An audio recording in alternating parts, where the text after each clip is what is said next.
dejen que ocurra el debate, dejan que ocurran los hechos y ya luego alegarán lo que a su juicio les convenga. ¿Es cuánto, por favor? Muy bien. A ver, solo quiero que, por favor, la secretaria de lectura al artículo 105 del reglamento. Con gusto, Presidenta. Doy lectura para conocimiento de todas y todos los senadores. El artículo 105 del reglamento respecto a la moción suspensiva, en su numeral 3, cuando doy lectura completo. 1. La moción suspensiva de un debate en el Pleno tiene por objeto que no se inicie o que se interrumpa a efecto de que el asunto de que se trata sea revisado o devuelto a comisiones. 2. Solo son materia de moción suspensiva los debates en lo general de los dictámenes o proyectos que se votan. 3. La moción suspensiva se presenta por 5 senadores al menos, quienes precisan si se refieren solo al debate o a que el asunto se revise o se regrese a comisiones. Es decir, solo se presenta en el Pleno, senadora presidenta. Que no había un artículo que permita una suspensión, una moción suspensiva en comisiones de manera análoga. Si te lo permiten en el Pleno, te lo tienen que permitir en el Pleno de las comisiones, toda vez que no se trata del reglamento, se trata de una suspensión dictada por jueces que están facultados constitucionalmente para emitir sentencias. Por eso dejo claro que la solicitud es que se someta al Pleno antes de iniciar el orden del día, porque el fin de esta reunión de Comisiones Unidas es precisamente aprobar o discutir sobre el dictamen sobre el cual versan distintas suspensiones. Por eso es la razón, solamente lo que estamos diciendo es que el derecho que tenemos las y los legisladores, dice aquí en el reglamento que son 5 legisladoras y legisladores, hemos firmado 5 legisladores y legisladoras del grupo parlamentario del PRI. Lo que estamos pidiendo es que se lleve a cabo la votación de la moción suspensiva, sobre todo para resguardar nuestro derecho también de no incurrir nosotros en un desacato judicial. Serán las autoridades responsables, que en este caso son las encargadas de convocar a las sesiones, quienes estarán faltando a esta suspensión. Tenemos en este Senado, todas y todos, compañeras senadores y senadores, los 128, tenemos en este Senado apenas 7 días. 7 días, una semana. Y hoy estamos ya pues queriendo iniciar un análisis constitucional por la reforma sin duda alguna más importante en los últimos 100 años de este país. No hay duda, ¿eh? Yo no recuerdo como abogado una reforma de este calado en 100 años de la vida de este país. Luego entonces, ¿qué estamos pidiendo? A ver, senador. Estamos solicitando que se modifique el orden del día para efecto de poder incluir también que este Senado, que tiene 7 días apenas, abra la posibilidad al Parlamento abierto. Pido que se someta a votación, que se someta a votación si estamos o no de acuerdo en someter este tema a Parlamento abierto, que estemos de acuerdo en escuchar a toda aquella gente que quiere hablarle a este nuevo Senado. El Senado anterior yo sé que hizo foros, pero el Senado anterior no votó. Nosotros vamos a votar. Propuesta concreta, Presidenta, que someta a votación, que tengamos Parlamento abierto para escuchar a todo México que quiera hablar de este tema, máxime porque tenemos que ser responsables. 7 días apenas y hoy queremos decidir esto. Esta es mi propuesta. Muy bien. Presidenta, la frase por lo menos no es limitativa. Dice que por lo menos debe contener lo que le acaba de dar lectura a la secretaria, por lo menos. Pero el 81 me permite precisar que no se ha incluido una intervención que tuve, primero de manera personal en la pasada sesión y que solicito respetuosamente se incluya en el acta. Que le pregunté a la presidenta si había consultado con sus secretarios y fue la presidenta la que reconoció no haberlo hecho. Eso es lo único que quiero que se precise en el acta que estamos por votar. Y de una vez aprovecho, Presidenta, quiero que se acompañe a esta acta que estamos por votar la versión estenográfica de lo dicho en la pasada sesión por una servidora. Y en la presente acta de esta sesión quiero también que se asiente todo lo que acabo de pronunciar en este momento. Que se incluya la versión estenográfica, tal y como usted lo manifestó. Me Presidenta, parece justamente yo quería aclarar eso. El acta es una síntesis, como lo dice el reglamento. Solo una moción, Presidenta, la solicitud de agregar la versión escenográfica de una acción no se vota para efectos. No, de acuerdo, pero para que su quede seguridad. mucho más claro.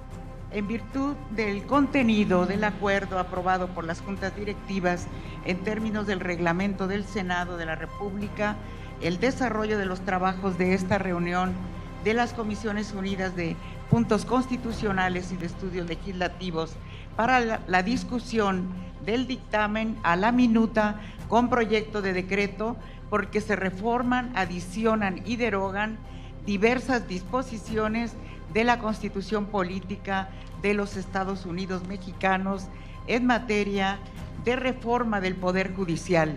Se sujetará al contenido de los acuerdos plasmados en el documento aprobado para tal fin. Por lo tanto, procederemos al desahogo del punto central de esta reunión. Estamos en el desahogo de la orden del día que fue aprobada ya por esta sesión, así que continuemos con el desahogo de la orden del día. Por lo tanto, se otorga el uso de la palabra a la senadora Alejandra Barrales del Grupo Parlamentario de Movimiento Ciudadano hasta por 10 minutos. Por favor, senadora. Muchas gracias, senadores, senadoras.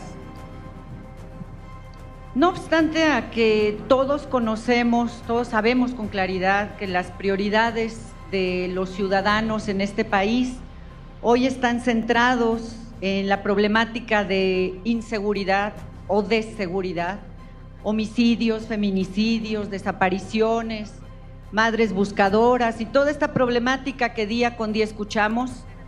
Hoy acudimos a el desahogo de otras prioridades, una prioridad que viene desde el partido en el poder.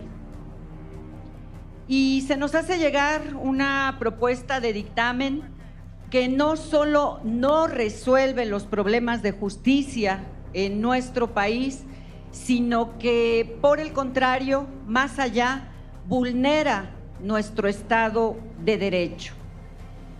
Es un dictamen que, una vez que lo hemos analizado, no propone democratizar nuestra justicia como se ha tratado de vender la idea allá afuera. No solo no democratiza la justicia, sino que por el contrario, lo que busca, lo que este dictamen nos está proponiendo el día de hoy, es controlar desde el Poder Ejecutivo la justicia en nuestro país.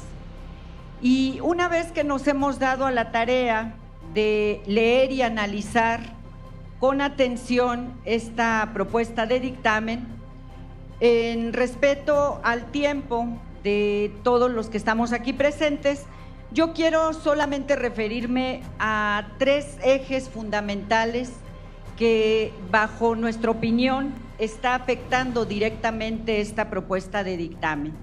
Sin duda, viene una afectación política importante, sería un primer eje para nosotros. ¿Por qué lo decimos?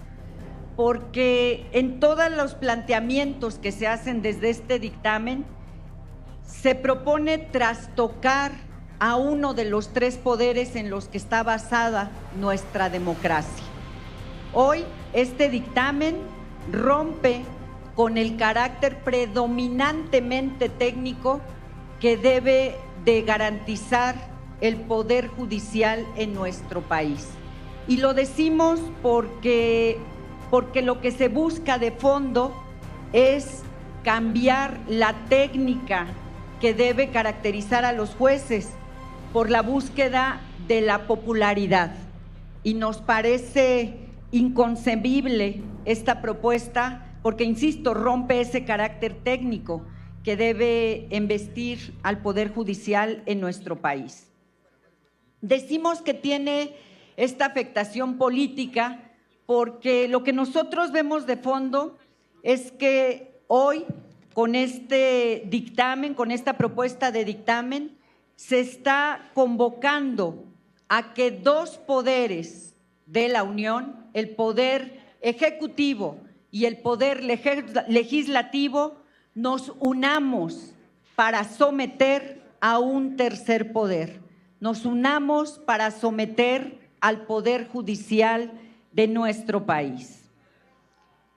Y sin duda, una afectación también importante, un segundo eje que identificamos en esta propuesta de dictamen es el de la afectación económica, una afectación que aun y cuando no hemos avanzado en el desahogo de esta propuesta, pues las afectaciones económicas han sido ya evidentes, han sido inmediatas y como muestra un botón, podríamos hablar del valor que tiene hoy el peso, cómo se ha depreciado en unas cuantas semanas, pero yo quiero llamar la atención en un punto en particular. Cuando hablamos de la afectación económica, tenemos que recordar que para el 2026 estamos llamados como país para acudir a la revisión del famoso o del claro Acuerdo Económico de América del Norte, famoso TECMEC, con nuestros socios comerciales, Estados Unidos y Canadá, y en donde vemos con preocupación la llegada de ese momento y en donde nuestro país debe garantizar siempre, pero particularmente para ese momento, contar con certeza jurídica, una certeza jurídica que le permita a los socios comerciales, a los inversionistas, a los trabajadores, a todos los que formen parte de este acuerdo, tener claras las reglas del juego. Por eso vemos que al vulnerarse nuestro Estado de Derecho, estaríamos, por supuesto, teniendo una afectación económica inmediata. Y un tercer y último eje que identificamos también como afectación directa de esta propuesta de dictamen, sin duda, es el aspecto social. Más del 70% de los procesos judiciales que se desahogan diariamente en nuestro país provienen del ámbito local.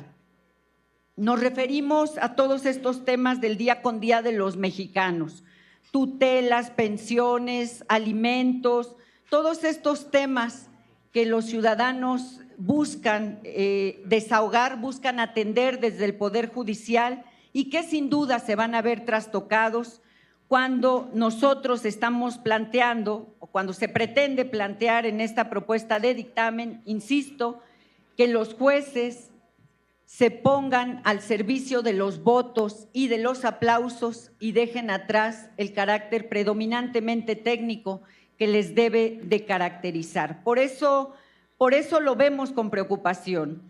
Por eso nosotros tenemos claro que la historia nos enseña que cuando los gobiernos politizan la justicia en nombre de los pueblos, solo es para disfrazar una dictadura, para buscar al final del tiempo quedarse con el control absoluto en un país. Y así sucedió en Hungría y así sucedió en Perú. No estamos hablando solo de supuestos ni de afirmaciones temerarias. Por eso yo quiero hacer un llamado a todos quienes estamos aquí presentes para actuar con responsabilidad, para de verdad asumir de cara a nuestros hijos, a nuestras familias, lo que hoy se pretende que votemos. Lo digo con todo respeto, pero también lo digo haciendo un llamado a aquellos compañeros con los que he tenido la oportunidad de salir a levantar la voz, a marchar, hacer llamados allá afuera en la calle, desde el sindicalismo, desde lo político, desde la agenda de las mujeres, donde lo que hemos buscado es democratizar este país. Que no se nos olvide, estos principios no podemos abandonarlos por el simple llamado de una persona.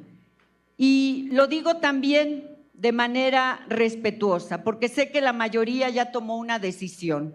Algunos por convicción, otros más por subordinación. En cualquier sentido, lo respeto, no lo comparto, pero hago un llamado para que de verdad hagamos un esfuerzo. Sí se requiere una reforma judicial, claro que se requiere, pero no es esta y no es de esta manera, atropellada, como vamos a garantizar justicia para los mexicanos.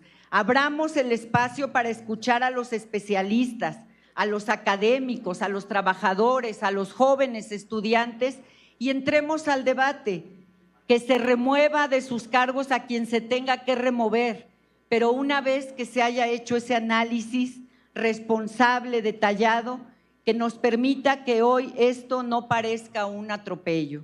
Sí, tienen la mayoría, pero por supuesto que sería siempre mejor que además tuvieran la razón, porque de no ser así, como lo decimos, que a veces pareciera que no le ponemos atención a nuestros juramentos cuando tomamos protesta, de no ser así, que el pueblo se los demande. Muchas gracias, es cuanto, Presidenta. Muchas gracias, senadora. Ahora, hay una inquietud en relación a los cronómetros. Hago de su conocimiento, tenemos 2 cronómetros, ¿sí? Están al fondo y cumplen propósitos distintos. El que se encuentra a mi mano derecha marca el tiempo de intervenciones de los oradores y el que se encuentra a mi mano izquierda se utilizará para marcar el tiempo para preguntas y respuestas, para tener de una manera clara cuánto tiempo tienen los oradores. Muchas gracias. Se otorga el uso de la palabra al representante del Grupo Parlamentario del Partido del Trabajo, senador Alejandro González Yáñez. Adelante, por favor. 10 minutos, por favor.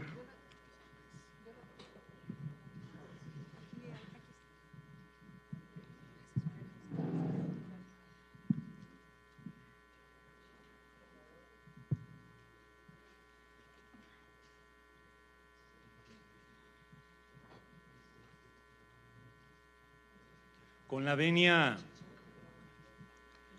de la senadora presidenta Ernestina Godoy, senadoras y senadores constituyentes de la República, pueblo de México, fue el día 5 de febrero del 2024 en que el mejor presidente de la historia de los Estados Unidos mexicanos, Andrés Manuel López Obrador, presentó ante el Congreso de la Unión una iniciativa, entre otras, para reformar al Poder Judicial. 5 de febrero, marzo, abril, mayo, junio, julio, agosto y lo que va de septiembre. Más de 7 meses han transcurrido. Se ha dado el mayor debate nacional en la historia contemporánea de México sobre esta iniciativa, entre otras, de reforma al Poder Judicial.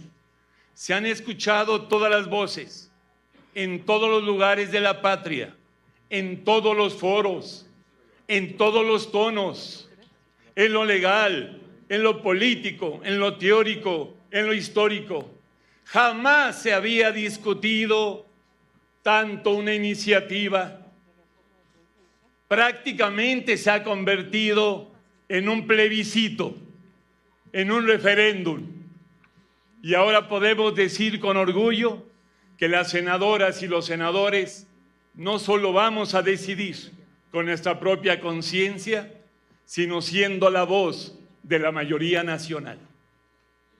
El contenido central de esta reforma, sin duda, es la elección popular de jueces, magistrados y ministros. Y le informo al pueblo de México que encontramos haciendo una indagación histórica, una joya. Tengo en mis manos el discurso de aceptación de la candidatura a la presidencia de la República de José Vasconcelos. Lo dio el 5 de julio de 1929. Voy a leer el párrafo central porque es maravilloso. El Poder Judicial, que en ciertos breves momentos de nuestra historia ha podido llegar a la más alta majestad, deberá ser creado como al triunfo de la reforma mediante la elección popular de jueces y magistrados. De esta manera, la Corte quedará integrada ya no por personajes más o menos estimables, pero blandos delante de las imposiciones gubernamentales, sino con algunos de aquellos varones que nunca han faltado en la provincia o en el centro, voluntades rectas que prefieren la oscuridad al brillo falso de la librea de los cortesanos, jueces escogidos por la opinión pública siempre serán mejores que los mejores jueces elegidos por cualquiera de los otros poderes, ya sea el legislativo, ya sea el ejecutivo. En este particular, aconsejo, por lo mismo, un retorno limpio a la teoría constitucional de la independencia de los poderes. Es una bendición. No solo eso, seguimos con la indagación y encontramos en este libro de John Esquirius, José Vasconcelos y la Cruzada del 29, que se refiere claramente a la lucha de Vasconcelos. Pero, y agradezco que están junto a mí integrantes de la bancada azul, porque les muestro este libro. Se llama La congruencia histórica del Partido Acción Nacional, escrito por Juan José Rodríguez Prats. Juan José Rodríguez Prats les recuerda a los panistas que deben de sujetarse y someterse a la congruencia histórica. Pasa que cuando Vasconcelos era el candidato a la presidencia, el organizador de su financiamiento era ni más ni menos que Manuel Gómez Morín. Eran equipo. 10 años después, es Manuel Gómez Morín quien funda el Partido Acción Nacional en 1939. Y Prats les recomienda a los panistas que tienen como figura central en la fundación de su partido a Manuel Gómez Morín, que sean leales a los antecedentes del PAN y entre ellos al vasconcelismo. Y Prats va más allá y resulta que también cita ese párrafo del discurso histórico de José Vasconcelos. Por lo tanto, Suplico su benevolencia para leerlo rápidamente de nuevo, pero ahora en el libro de la congruencia histórica de Acción Nacional, al capela, su ideólogo Juan José Rodríguez Prats. El Poder Judicial, que en ciertos breves momentos de nuestra historia ha podido llegar a la más alta majestad, deberá de ser liberado, deberá ser creado como el triunfo de la Reforma mediante la elección popular de jueces y magistrados. De esta manera la Corte quedará integrada no por personajes más o menos estimables, pero blandos delante de las imposiciones gubernamentales, sino con algunos de aquellos varones que nunca han fallado en la provincia o en el centro. Jueces escogidos por la opinión pública siempre serán mejores jueces elegidos por cualquiera de los tres poderes, ya sea el legislativo, ya sea el ejecutivo. Decía Montesquieu en su libro El espíritu de las leyes que la división de poderes se creó para que el poder detenga al poder. Hay que decir que es una concepción estatista del poder. Nosotros impulsamos una concepción democrática del poder. Quien realmente debe de controlar al poder del Estado es el soberano, es el pueblo. Por eso estamos apelando a la decisión de las urnas para que la soberanía elija a sus jueces, a sus magistrados, a sus ministros. Esta es la concepción correcta de la historia, la concepción democrática del poder. Todo el poder al soberano, y lo especifica el artículo 39 de la Constitución. Y como dice el Partido del Trabajo, todo el poder al pueblo. Por lo tanto, el grupo parlamentario del Partido del Trabajo se enorgullece en decirles que vamos a votar por convicción, por conciencia y por democracia a favor de la reforma al Poder Judicial mexicano. Muchas gracias. Muchas gracias, senador González Yáñez. Tiene el uso de la palabra el senador Luis Alfonso Silva Romo, del Grupo Parlamentario del Partido Verde Ecologista de México. Por favor.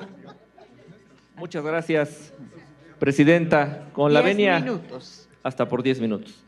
Con la venia de la presidenta de la Comisión de Puntos Constitucionales, la maestra Ernestina Godoy, la presidenta de la Comisión de Estudios Legislativos, Citlali Hernández, compañeras y compañeros legisladores, medios de comunicación que nos están sintonizando y a todo el pueblo de México. Sin duda estamos viviendo tiempos históricos hoy en nuestro país. Y hoy vengo como representante del Partido Verde Ecologista de México, pero también vengo como ciudadano, también vengo como padre de familia. Y lo hago pensando en mi familia, en mi esposa y en mi hijo, que estoy seguro que me están viendo, como muchas y muchos miles de mexicanas y mexicanos. Y vengo aquí con amor a mi patria. Vengo aquí con amor a esa patria en la que nací, en la que crecí y en la que quiero morir. Y en la que quiero que vivan mis hijas y mis hijos. En la que espero sea un mejor lugar para ellas y para ellos. Y es por esto que con amor a la patria les digo lo que dice en nuestro pleno: la patria es primero. Y porque la patria es primero, compañeras y compañeros legisladores, quiero hablar con ustedes acerca de la importancia del concepto que reviste toda esta discusión. Estoy hablando de la soberanía. En 1813, muy probablemente en Oaxaca, mi estado, se comenzó a pergeñar, se empezó a redactar este documento fundacional de nuestra nación, Los Sentimientos de la Nación, por José María Morelos y Pavón, ahí en el Zócalo de Oaxaca. Desde 1813 ya se decía que la soberanía dimana inmediatamente del pueblo. Este mismo concepto que se mantiene en la Constitución del 24, que permanece en la Constitución del 57 y que sin lugar a dudas está en la Constitución del 17, establece con claridad que la soberanía nacional reside esencial y originariamente en el pueblo. Todo poder público dimana del pueblo y se instituye para beneficio de éste. El pueblo tiene en todo tiempo el inalienable derecho de alterar o modificar la forma de su gobierno. Ahora bien, la soberanía nacional tiene dos aspectos claros. El aspecto exterior, que es la autodeterminación del pueblo mexicano con respecto a potencias extranjeras y hoy, inclusive con respecto a empresas transnacionales extranjeras, y el aspecto interior, que habla precisamente de que el poder público se instituye únicamente para beneficio del pueblo. En el año 2018, el pueblo de México decidió comenzar esta cuarta transformación y se democratizó así el poder ejecutivo, llegando a la presidencia el presidente Andrés Manuel López Obrador. Pero también decidió darle la mayoría legislativa a este gran movimiento. Podemos decir entonces que desde el año 2018 comenzó a democratizarse el poder ejecutivo, el poder legislativo. Pero el gran pendiente, compañeras y compañeros legisladores, es sin duda el poder judicial. ¿O pueden ustedes asegurar que el artículo 17 que garantiza la justicia pronta y expedita es hoy una realidad? Creo que la respuesta es obvia y no podemos. Esta misma voluntad popular decidió este mismo año, en el 2 de junio, volver a darle la mayoría y la confianza a la doctora Claudia Sheinbaum Pardo en el Poder Ejecutivo. Decidió darle otra vez la mayoría a este gran movimiento, esta coalición de Morena, el Partido del Trabajo y el Partido Verde en ambas cámaras. Y es por ello que podemos hablar que es turno de que comience a democratizarse, comience a trabajar en beneficio del pueblo el Poder Judicial. Y es por ello que creo pertinente que se aclaren diversos aspectos de esta reforma al Poder Judicial. Esta reforma planteada por el presidente Andrés Manuel López Obrador el 5 de febrero pasado, ¿sí?, el día de la Constitución, fortalece el Estado democrático mexicano, así como la participación ciudadana, al garantizarse que la elección de las y los titulares de los órganos jurisdiccionales federales y locales se haga mediante voto popular. Moderniza el sistema judicial mexicano y garantiza la impartición de justicia pronta y expedita.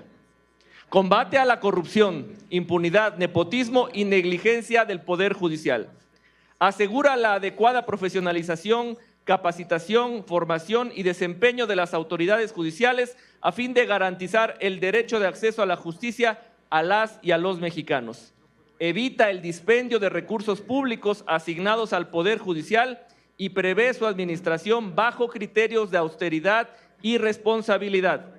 Democratiza al Poder Judicial, dotándolo de certidumbre y legitimidad a través de la elección popular de sus integrantes, recuperando la confianza de la ciudadanía en el sistema judicial mexicano y sus decisiones. ¿Por qué creer que el pueblo es ignorante? ¿Por qué creer que el pueblo no puede decidir quiénes van a ser sus juzgadoras y sus juzgadores?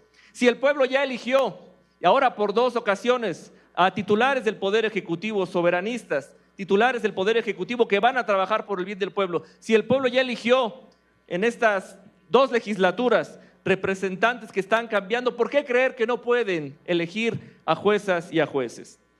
Impulsa la adecuada transparencia y rendición de cuentas del Poder Judicial, lo cual contribuye al fortalecimiento del escrutinio público de los 3 poderes del Estado. Fomenta que la impartición de justicia se haga desde una perspectiva social y bienestar, sin la influencia de grupos políticos y económicos. Se dice que llaman al diálogo, que no ha habido diálogo. Como ya lo dijo el compañero del PT que me antecedió en la palabra, son más de 6 meses que esta iniciativa se ha dialogado. Anoto, ha habido desde el 21 de febrero 5 diálogos organizados por la Cámara de Origen, 5 diálogos por la Junta de Coordinación Política de la Cámara de Diputados. 5 diálogos regionales. Aquí se encuentra el compañero Nacho Mier, quien fue presidente de esa junta, quien estuvo a cargo de la organización de esos diálogos. 32 diálogos estatales. Y dentro del eje de justicia, de julio para acá, 3 foros del eje de justicia, y de julio para acá, 9 diálogos nacionales. Si una reforma, si una iniciativa se ha discutido, se ha dialogado, se ha socializado, compañeras y compañeros legisladores, es esta. En lo personal, yo he consultado en decenas de asambleas en los pueblos y comunidades de Oaxaca en la pertinencia de esta iniciativa. Y yo sé que tal vez a los grandes potentados, a los grupos de interés, no les puede interesar lo que opine una pequeña comunidad indígena de Oaxaca. Pero todavía ayer tuve la oportunidad en Nuxá, en Nuxiño y en San Juan Tamazola de preguntarle al pueblo de Oaxaca qué opinaban de esta iniciativa. De manera unánime la gente dice que sí, porque la gente quiere participar de lo público. Del lado de los adversarios que tenemos hoy, solamente ha habido aquellas personas que se oponen al cambio, solamente hemos tenido lawfare o una guerra legaloide. Ha habido algunas sentencias de jueces de distrito que, como ya lo dijo el compañero Isunza, son materialmente políticas, pero no son actos jurisdiccionales. Han tomado la Cámara de Diputados, inclusive con personas armadas. Y recientemente, las ministras y ministros, la mayoría, no todas y no todos, han participado de un paro a nivel nacional, pero mientras cobran, claro que sí, sus emolumentos que continúan siendo más grandes que los del presidente de México. No ha habido de ellos ningún diálogo, ningún debate. Yo quiero decirles, compañeras y compañeros legisladores, esta reforma que se está planteando al Poder Judicial es materialmente el primer acto del humanismo mexicano. Creamos la capacidad que tenemos como pueblo de ir hacia adelante, creamos en la capacidad que tenemos como nación de delimitar nuestra propia ruta. No se dejen dictar agendas por el extranjero, no se dejen dictar agendas por grupos de interés. Y les digo que el Poder Judicial no va a caer, no lo vamos a dejar caer nunca más en manos de oligarquías rapaces. Por eso les pido que votemos a favor este dictamen. Muchas gracias, senador Luis Alfonso Silva Romo. Tiene el uso de la palabra hasta por 10 minutos la senadora Carolina Villano Austria, del Grupo Parlamentario del Partido Revolucionario Institucional. 10 minutos, senadora, por favor. Gracias, presidenta.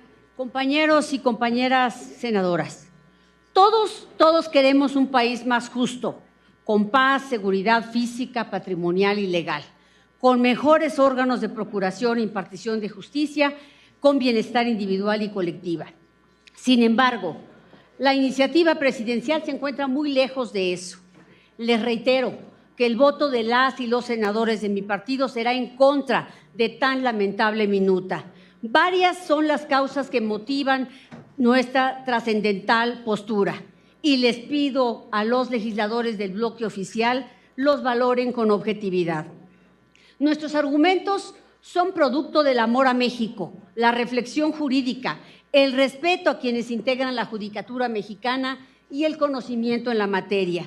Inicio por el núcleo de la iniciativa y de la narrativa oficial, la elección popular. La propuesta es un terrible engaño y una falta de respeto a la inteligencia y dignidad de las y los mexicanos. Es falso que los ciudadanos vayan a elegir a quienes desean sean sus juzgadores. Me explico. Los candidatos serán seleccionados por Morena y el gobierno federal. En las entidades lo harán los gobernadores. Lo harán así y decidirán sobre la totalidad a los integrantes de los poderes judiciales locales. Los comités de evaluación, tanto del Poder Ejecutivo, Legislativo y Judicial, que se proponen en el dictamen, serán los encargados del trabajo sucio. Con lo anterior, se pretende terminar con los procesos que ponderaban el mérito y el conocimiento. En la minuta no hay elementos que nos indiquen que los mejores serán seleccionados. En la actualidad, un juzgador federal pasa por un riguroso proceso de selección que incluye complicados exámenes de conocimiento y evaluaciones prácticas. Morena hoy propone un ridículo ensayo de 3 páginas. Qué forma tan irresponsable de querer terminar con la carrera judicial. La mayoría del partido oficial habla de mejorar la justicia y llevarla pronto a quien la reclama. Sin embargo, de eso no trata la iniciativa del presidente. No se aumenta el presupuesto a los poderes judiciales. En dicha iniciativa tampoco se aborda el problema de procuración de justicia y mucho menos de las defensorías públicas ni de los servicios periciales.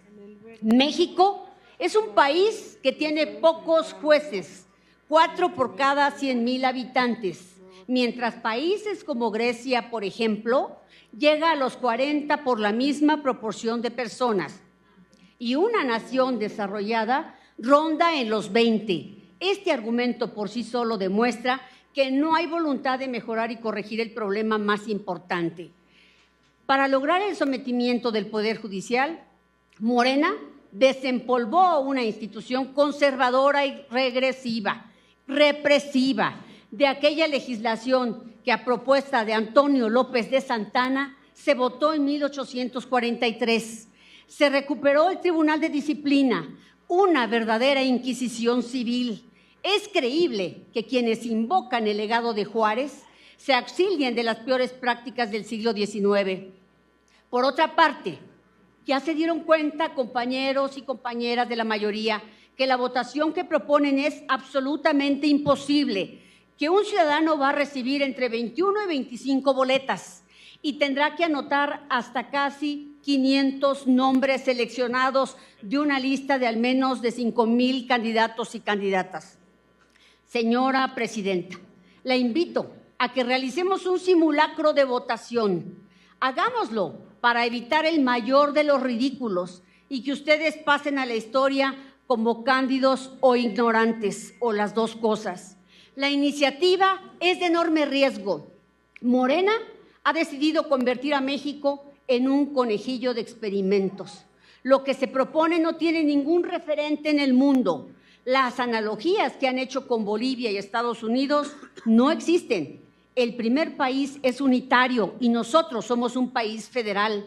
Además, el experimento les costó caro, pues se hundieron en varias crisis constitucionales.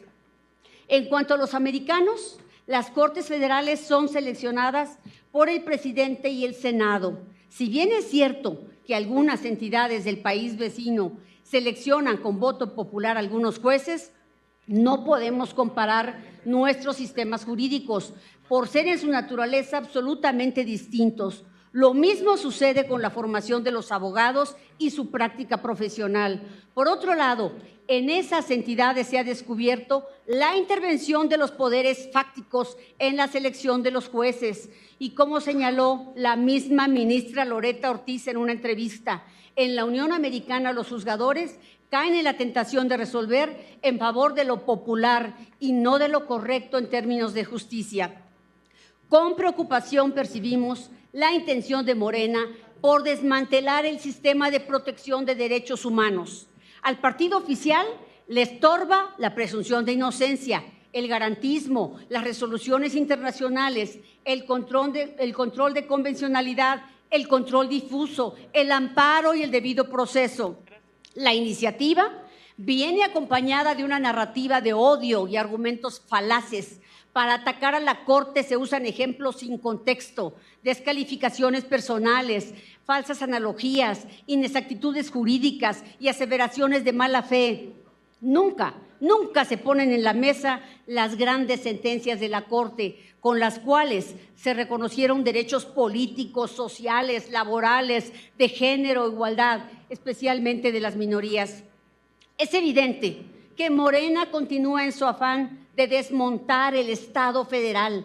La minuta es una muestra más de la actitud centralista y conservadora que los anima. De seguir por ese camino, muy pronto nos instalaremos en las formas organizativas del siglo XIX.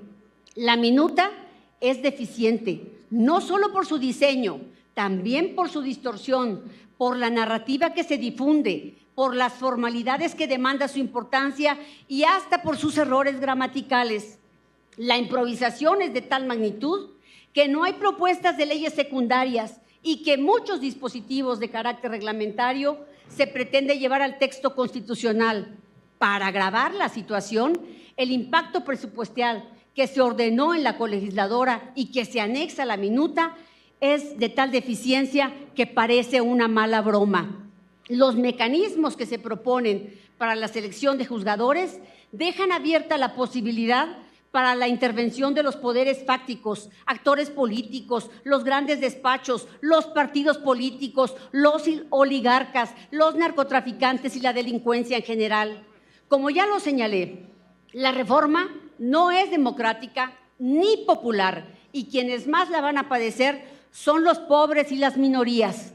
Varias son las razones que me llevan a esta afirmación. Número 1, los ricos y poderosos siempre tienen dinero para su defensa y seguro van a recurrir para solucionar sus problemas a mecanismos como el arbitraje o a sus relaciones políticas que ya tienen y que muy bien con este gobierno. Número 2, los jueces, ya lo dijo alguna vez el exministro Saldívar, se verán tentados a resolver en favor de lo más popular. 3, con un juez poco apto se aumentan las resoluciones injustas y la corrupción. 4, los pobres no tienen para contratar abogados. Por cierto, en México solo hay 1,000 defensores federales de oficio para 130 millones de habitantes. Antes de terminar, quiero decirles que no hay expertos o académicos de renombre que avalen el experimento. Las escuelas de derecho, las barras de abogados, los organismos internacionales, las universidades, los estudiantes se han manifestado en contra de la propuesta que ustedes quieren llevar a la Constitución. De consumarse este grave error, a México le espera la condena internacional de los organismos de derechos humanos, el fracaso de su implementación y, lo más grave, la destrucción del Estado de Derecho. Y a las y a los senadores que lo aprueben con su voto, les pesará la responsabilidad histórica por actuar con odio, venganza y sumisión y poco amor a México. Compañeras y compañeros de la mayoría, paremos este proceso legislativo, construyamos un verdadero y consensado sistema de justicia, demos espacio al diálogo y al nuevo gobierno que haga su tarea. Para la reflexión les dejo las palabras que en Querétaro dijo el constituyente Paulino Machorro Narváez. El magistrado no es igual al diputado o al senador. El magistrado es radicalmente distinto. Él no va en el ejercicio de sus funciones a representar a la opinión, no va a representar a nadie, no lleva el criterio del elector, sino que lleva el suyo propio. Simplemente se elige como persona en la cual se cree que se reúnen ciertos requisitos indispensables para llenar una función social. Él tiene que obrar en su función precisa, obrar quizá hasta contra de la propia opinión de sus electores. Muchas gracias. Muchas gracias, presidenta. Me voy a gastar mi primer minuto. Yo no vine aquí a recitar monólogos, yo sí le quiero responder al compañero Alejandro González Yáñez, a quien además respeto. En todo ser humano hay luces y hay sombras. No se les olvide que ese mismo Vasconcelos escribió y sostuvo el disparate de la raza cósmica. Y no se les olvide que el final de su vida fue francamente fascista. La diferencia entre la religión y la ciencia, y eso incluye la ciencia política, es que en ciencia política no hay más autoridad que la evidencia, la razón y el pensamiento propio. A mí no me representa el racismo de Vasconcelos, no me representa el fascismo de Vasconcelos y no me representa ese texto, aunque lo haya escrito Vasconcelos. Yo quiero iniciar exigiéndole respetuosamente al oficialismo que dejen de presionar a las y a los senadores de la oposición. Yo no me atrevería a hacer esta denuncia si no tuviera conocimiento, con circunstancias de tiempo, modo y lugar, de al menos 3 compañeras senadoras y senadores a quienes se les están haciendo propuestas corruptoras por un lado y por otro lado se les está acosando a través de las fiscalías estatales. Les pido respetuosamente que dejen a las senadoras y a los senadores votar en libertad. Segundo, yo las quiero y los quiero invitar a que tengamos un debate de altura, que hoy no haya gritos, no haya insultos. Me está pidiendo la palabra, usted decide. A ver, perdón, a ver. Me necesitan detener el reloj. Detengan el cronómetro.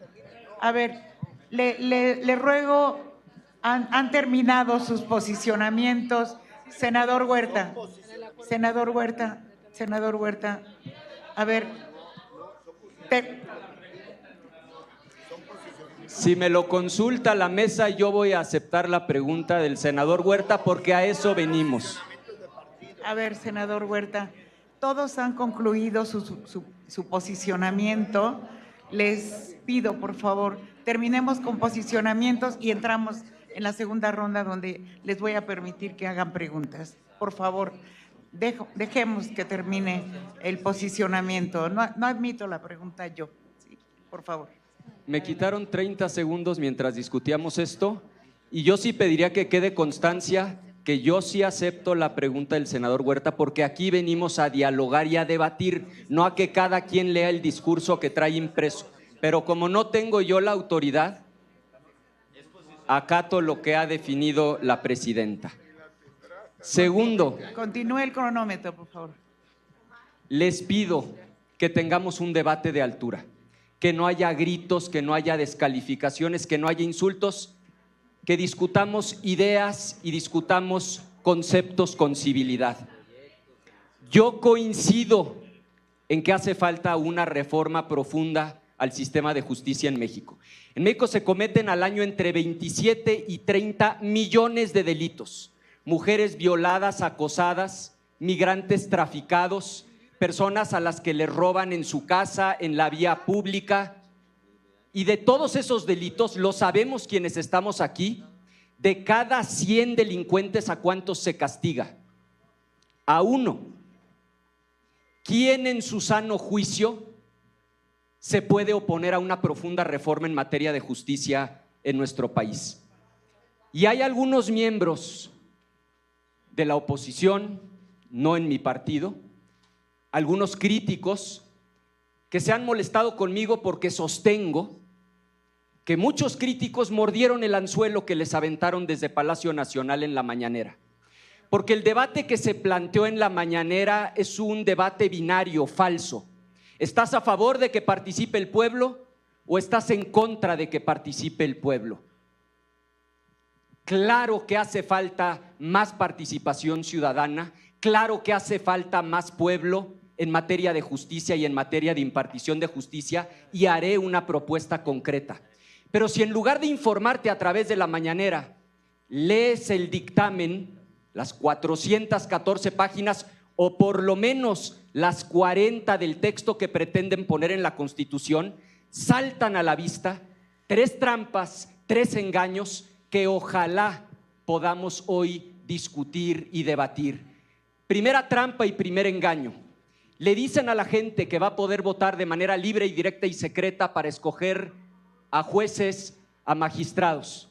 Lo que no le están diciendo a la gente, y lo dice el dictamen, es que Morena tendrá el control total y absoluto de la preselección de las candidatas y los candidatos. Es como si ahora mismo elegimos aquí a un representante y yo les permito voto libre, directo y secreto, pero yo conservo la facultad de definir quién aparece en la boleta. Y si alguien no está de acuerdo, pida la palabra para rectificación de hechos y vamos discutiéndolo. Morena tiene el control total, no 50, no 70, 100% de quienes van a aparecer en la boleta. Esa es la primera trampa y el primer engaño. Y si estoy faltando a la verdad, hagan uso de la voz, les presto mi tiempo. Segundo, el número de boletas va a hacer que ese ejercicio, lejos de ser un ejercicio democrático, sea un ejercicio de confusión en donde la gente termine simplemente escogiendo al azar los del cuadrito del Ejecutivo. Aquí, en la Ciudad de México, solamente eligiendo al 50% de los impartidarios de justicia federales y estatales, tiene que haber 2,161 candidaturas en las boletas para elegir 344 cargos, porque todas esas personas tienen competencia sobre todo el primer circuito judicial. ¿En serio, compañeras y compañeros? Boletas, decenas de boletas aquí en la Ciudad de México con 2,161 candidaturas para que la gente vote por 344 personas. Esa es la segunda trampa. Y la tercera, y quizá la más grave, y yo respeto a muchas y a muchos de ustedes, ¿cómo pueden permitir la creación de un tribunal de disciplina? 5 personas que van a tener un poder que jamás ha tenido una autoridad en México, también preseleccionadas por Morena con control total, y que tendrán 3 facultades. La primera, como instancia única, no hay posibilidad de ir a otra instancia, pueden quitar a una jueza o a un juez del cargo y no hay otra instancia. Segunda facultad, le dan vista al Ministerio Público y lo pueden meter a la cárcel. Y tercera facultad, vía juicio político, lo inhabilitan 20 años para volver a ser servidor público. Conclusión, suena muy romántica la idea de que el pueblo elija a los jueces, pero si ustedes los van a preseleccionar, si lo que va a haber el día de la votación es una especie de tómbola popular, y si el Tribunal de Disciplina le va a dar la facultad a 5 personas de remover a un juez sin que haya otra instancia, de darle vista al MP y de hacerle juicio político, ¿en conciencia van a votar a favor de eso? Y luego viene la tragicomedia. En la Constitución del país, aquí hay constitucionalistas serios, van a plasmar en la Constitución que el requisito para ser juez es sacarse 8 de promedio.